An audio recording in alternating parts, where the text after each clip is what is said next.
The Star Wars version that George Lucas banned Yes. the screen. 69. Would you like me to put the story up, Alan? Yeah. Okay, I'll do that. You get to the note. But I am very interested in any Star Wars news that we have.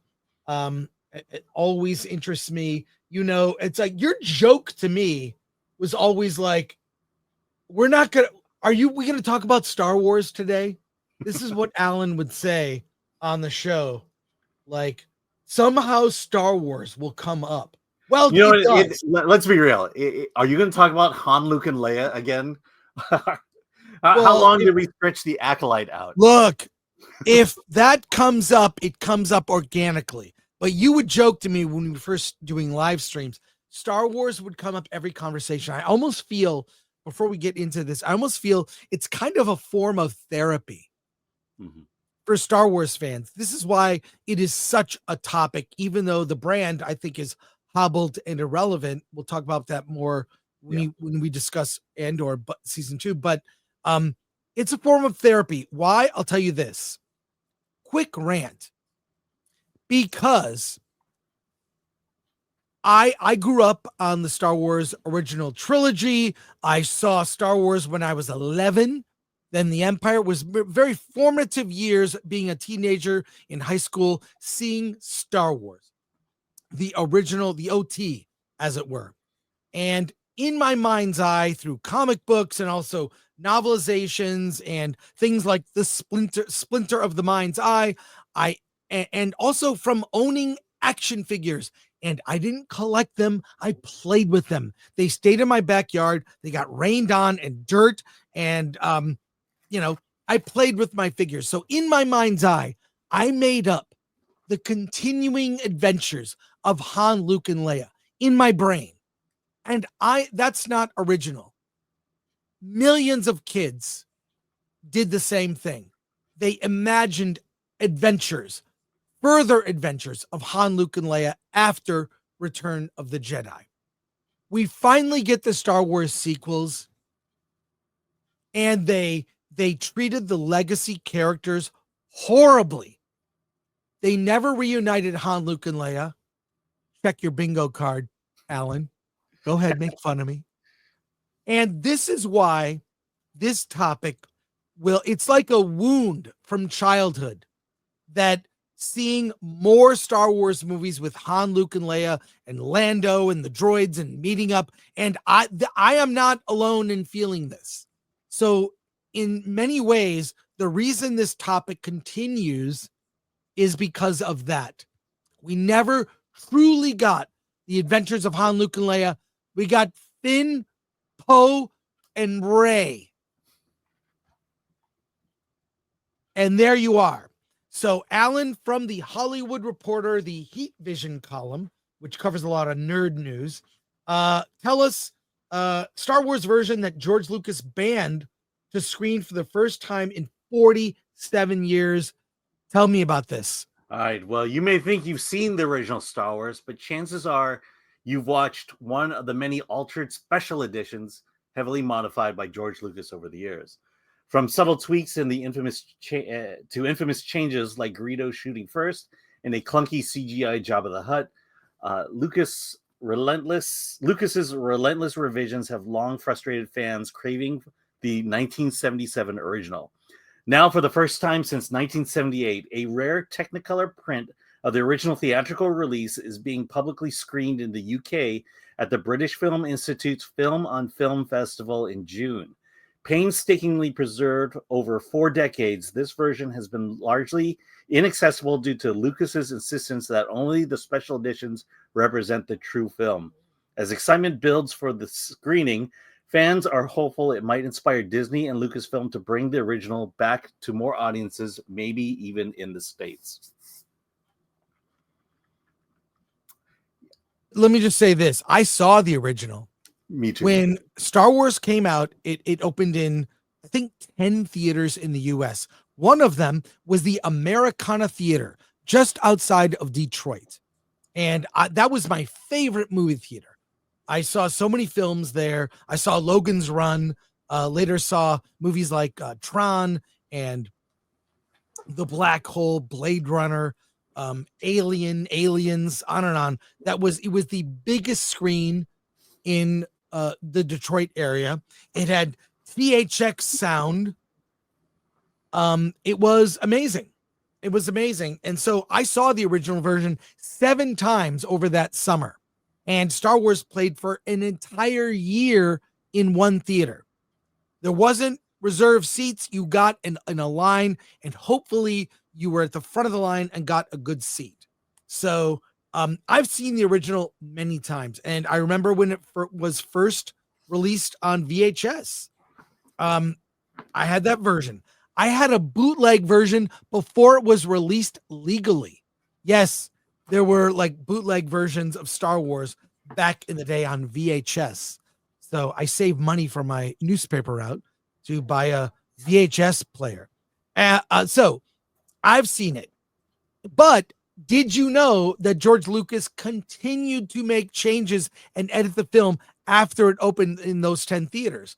Famously, he was at Hamburger Hamlet with his then wife, and across the street was the Man Chinese Theater where it was playing, and they saw the lines, but they kept cutting and recutting aspects of the movie.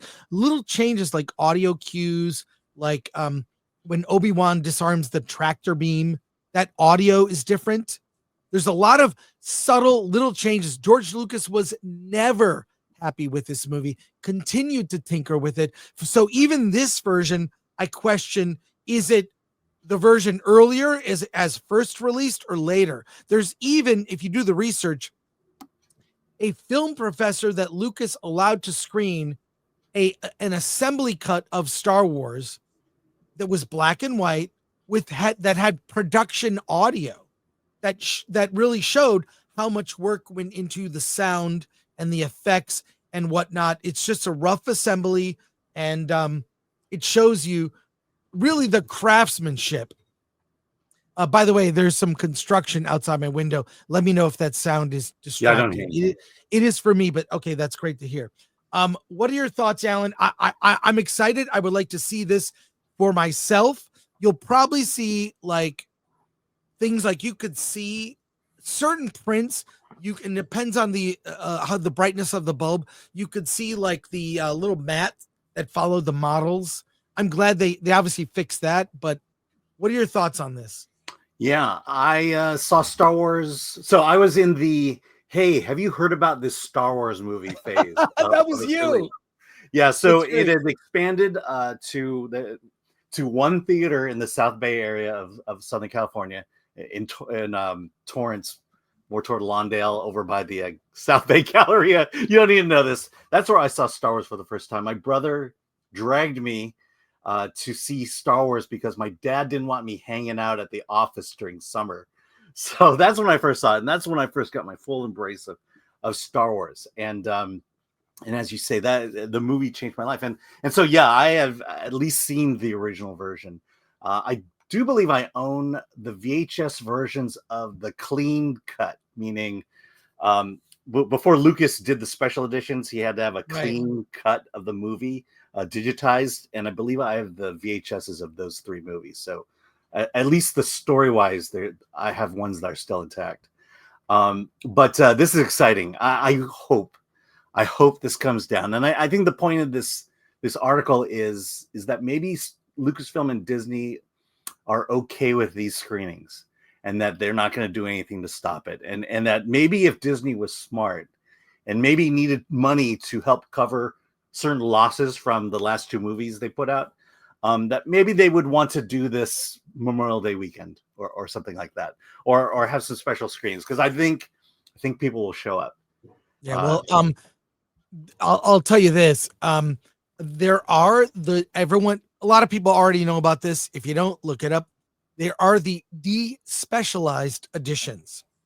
A group of filmmakers that are archivists have gone ahead and put together a despecialized, meaning the original theatrical release of Star Wars.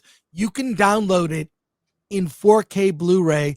If you search around, you might find it somewhere.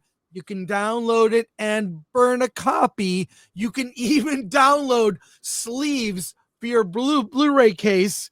They're out there. Everything's out there. I happen to have them, but I've got 7 different versions on VHS. This is why I have to do a purge, Alan. You've been to my place. You've seen up. So you know which one is the one you need to watch. Yeah. But I have them. I still have copies on VHS. But it was always like the way they would release them on VHS. It was like, and this is the last time. Mm-hmm. Well, then it's going in the vault, like Disney. It was a great marketing strategy that would get you to buy. So I love this. I think eventually, the way this ends, Disney will remake Star Wars. Yeah. They will remake Star Wars with a neutered Han, a more feminized Luke Skywalker, and a more girl boss Leia. More masculine Princess Leia. A more masculine Leia, where she takes control. Look, she was a badass in the original, and not a typical femme fatale. But now it's just gotten ridiculous. So I love this. But if you and I do plan to see Revenge of the Sith opening this weekend, actually. No, a week from. No, we have next weekend. Yeah, true. Yeah. I will go see it. I want to see it on the big screen because it'll be my first time since 2005, and it is, I would say, the best of the prequels. I think I think most of it holds up. We'll see. Yeah, we'll see.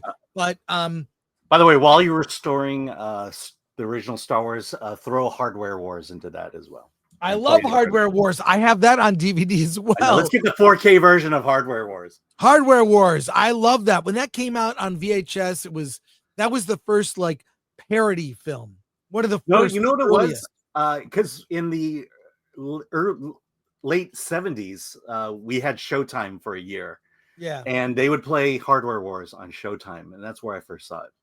Yeah, and the same filmmaker, Michael Weezy, who I happen to know, and one of the first books about filmmaking I ever bought was authored by Michael Weezy. He made that movie. He also, I believe he was a producer on a film called A Pork Lips Now.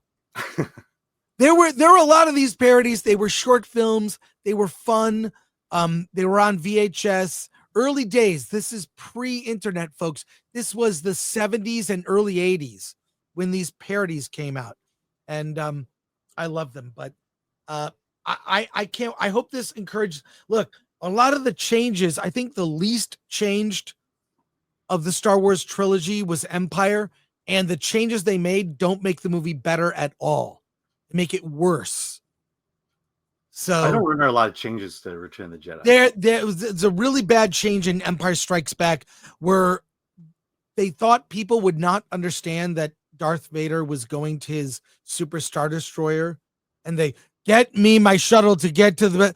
They add something it didn't need. Yeah, because they think you're stupid. That's why these little tweaks usually aren't necessary. But let's see what you think. Yeah. That's the problem when you own your own studio. You just constantly make changes.